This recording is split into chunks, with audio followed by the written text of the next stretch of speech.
In this video, we are going to do example 1, all A through E. Our directions are to find the most general antiderivative of the following functions. Here they are.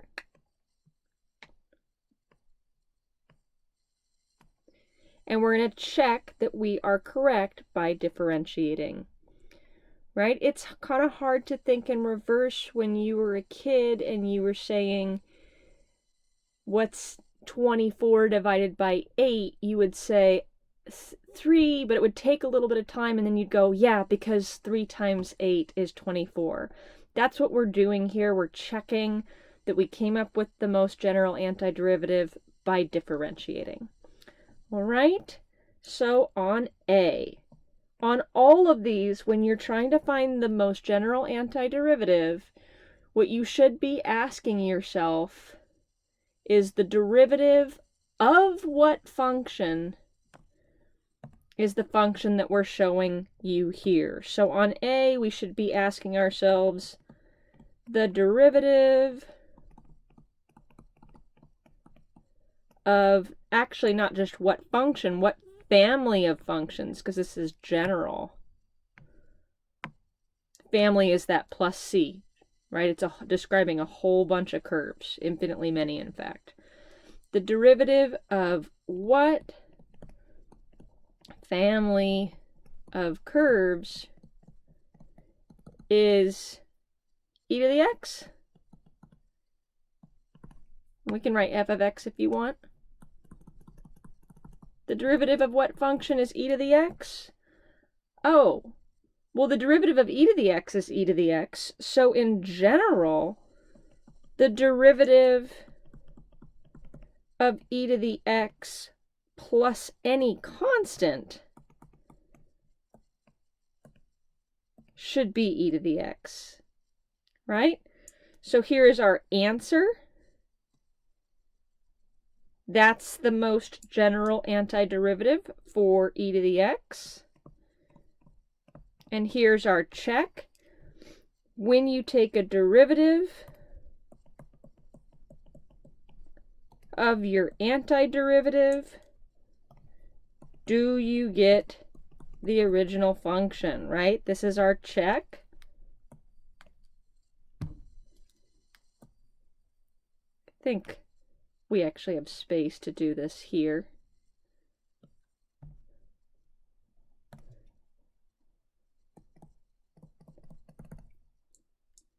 Okay, so when I take the derivative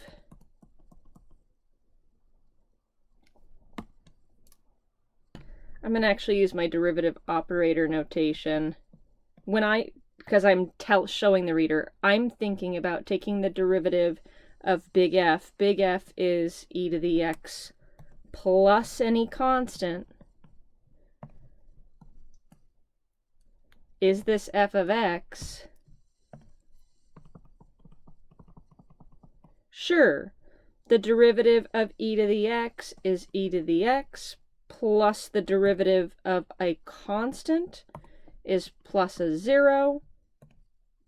That sure as heck is our f of x. All right.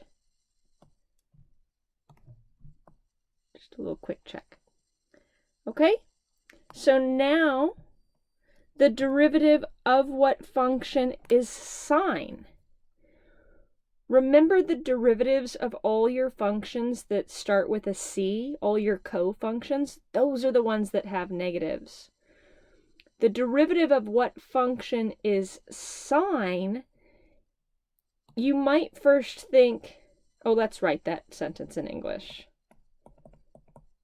The derivative of what function, and really we mean what family of curves or of functions, same thing, as long as they pass the vertical line test. The derivative of what family of functions is sine x.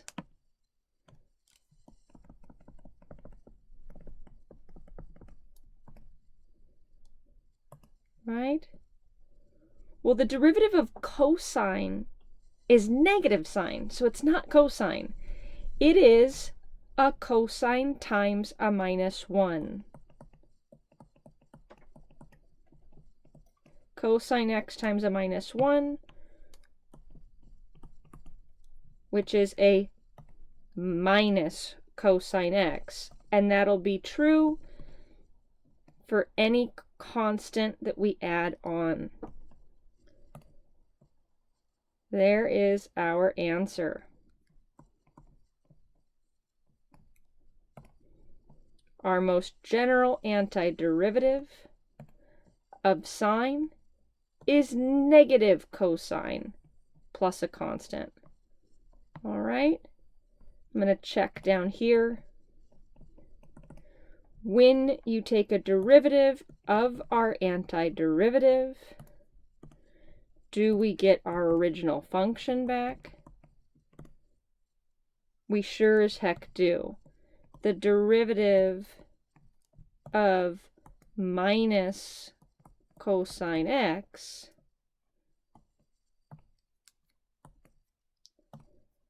plus c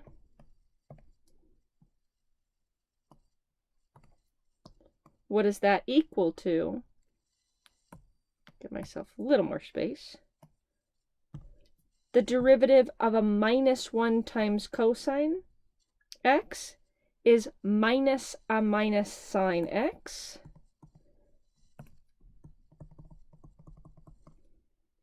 plus the derivative of c is 0 minus a minus sine is sine x, and that sure as heck is my f of x. Yay! All right. The next one, the derivative of what function is x to the 5th? Right?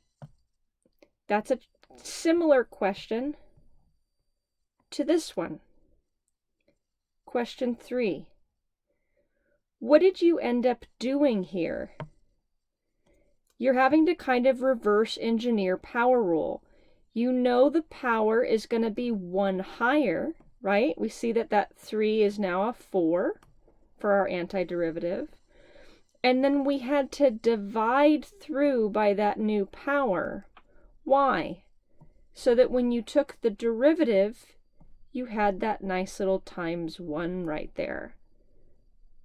Right? So on this one,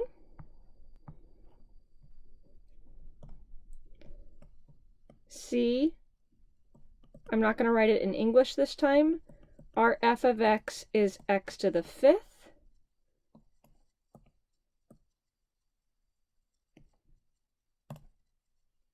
Our a antiderivative is 1/6 x to the 6th. Check. 6 times a 6th is 1. X to the 1 less power, 6 minus 1 is 5. Absolutely, when we take the derivative, we will get this. But the most general antiderivative will be this plus a constant. And there's your answer.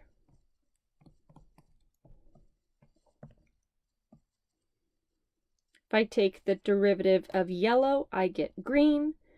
Moreover, if I take the derivative of yellow plus any constant, I will get green. All right, I'm going to leave the check left to you on this one. On D, now D is a fun one. We're asked to find the general antiderivative of 1 over x. So you'll be asking yourself, the derivative of what function is 1 over x? That might ring a bell.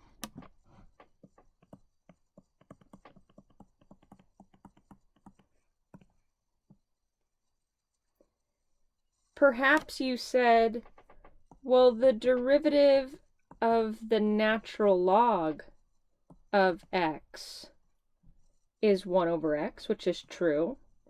So the derivative of natural log of x plus any constant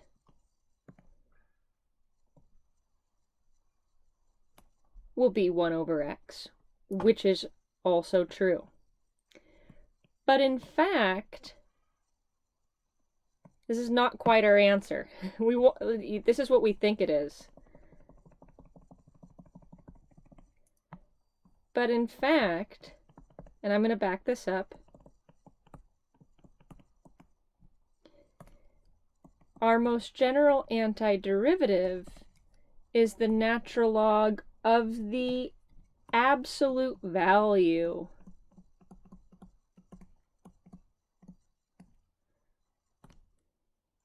of x plus any constant.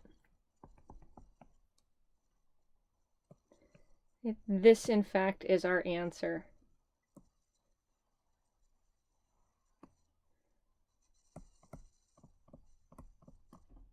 Okay?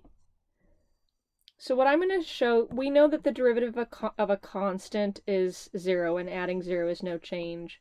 Let's talk about why is the derivative of ln of the absolute value of x, why is that equal to your f of x, to 1 over x? Why is that true? Well, the absolute value function is a piecewise function. If I'm going to write it, I have absolute value of x is x when x is positive, right? When you put in positive values to the absolute value function, do you get any change? No. Absolute value of 1 is 1. Absolute value of 2 is 2, right? That's why we have y equals x when we're putting in positive x values. But when we're putting in negative x values, we have the line y equals minus x, right? When x is minus 1, what's the absolute value of minus 1? It's positive 1. It's minus a minus 1, which is positive 1. When x is minus 2, what's the absolute value of minus 2? It's positive 2. It's minus a minus 2. It's positive 2. What is the rule for absolute value when the domain is negative? The rule is right here. Change the sign. That's what putting a minus 1 out in front of that does. Right? So we have to break this up into cases. And by the way, with 0, absolute value of 0 is 0. Let's put that on y equals x. Right? So here's the case. If x is positive, or really we should say non-negative, but I'm going to say positive or 0, then what's the case? Then the absolute value of x is actually just the function x, right? Absolute value of x is y equals x. It's the function that has no change, that identity, when I'm plugging in positive numbers for x or 0. Right? Absolute. So, good. So what? So then the ln of the absolute value of x is just equal to the ln of x. If x is a positive number, the absolute value doesn't change it at all. These things are interchangeable. And what's true? When I take the derivative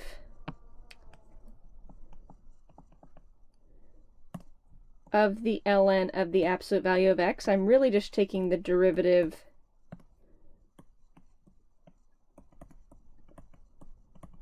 of ln x. Again, if x is positive, absolute value doesn't change it at all. That's what we're saying.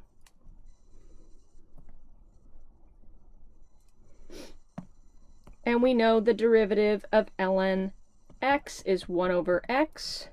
Check. All right? So that's one case. What if x is negative?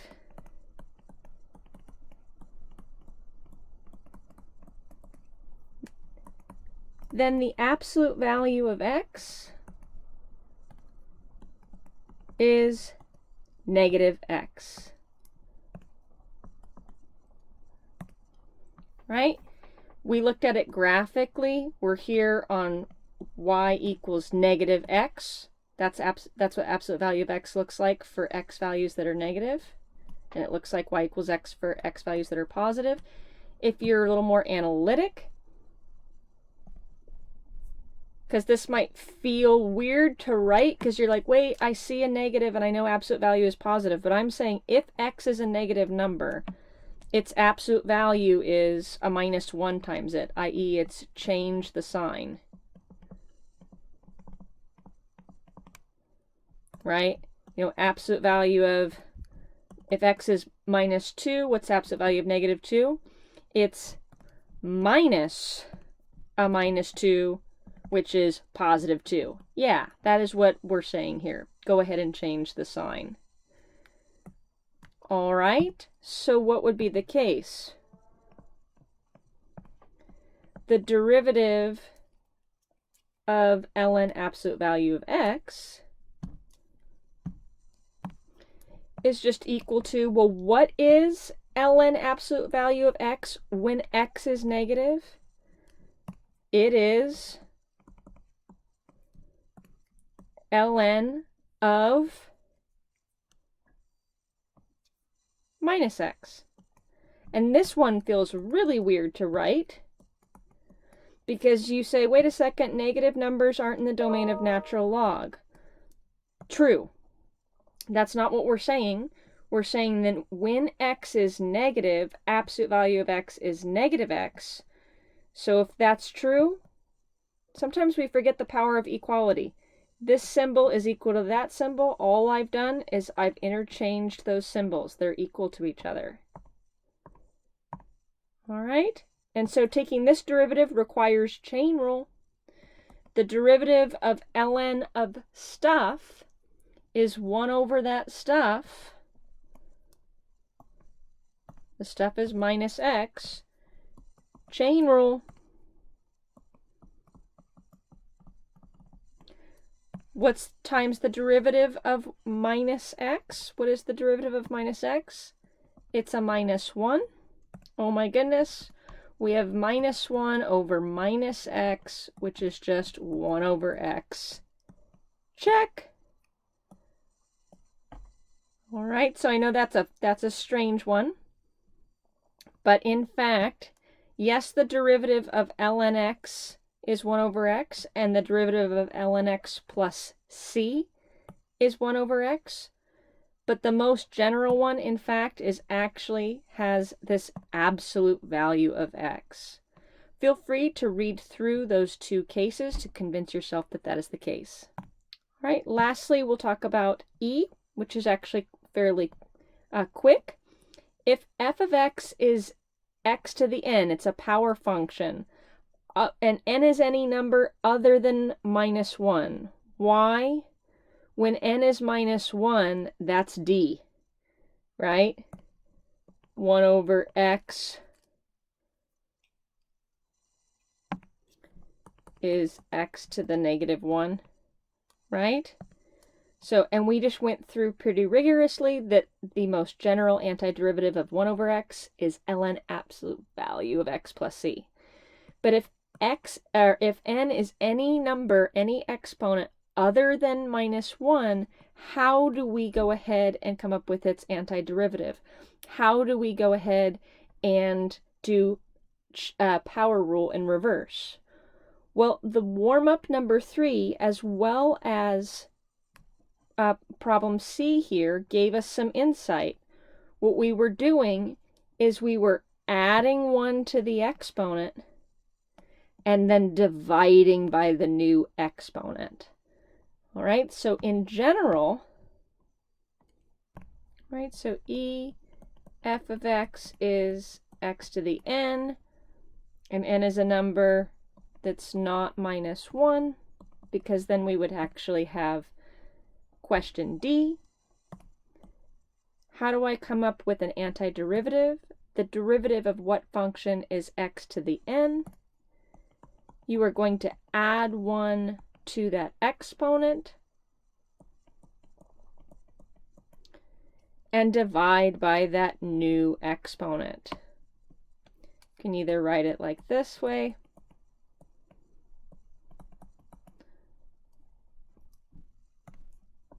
plus a c. This is fine too. Multiply fractions straight across. All right. Okay.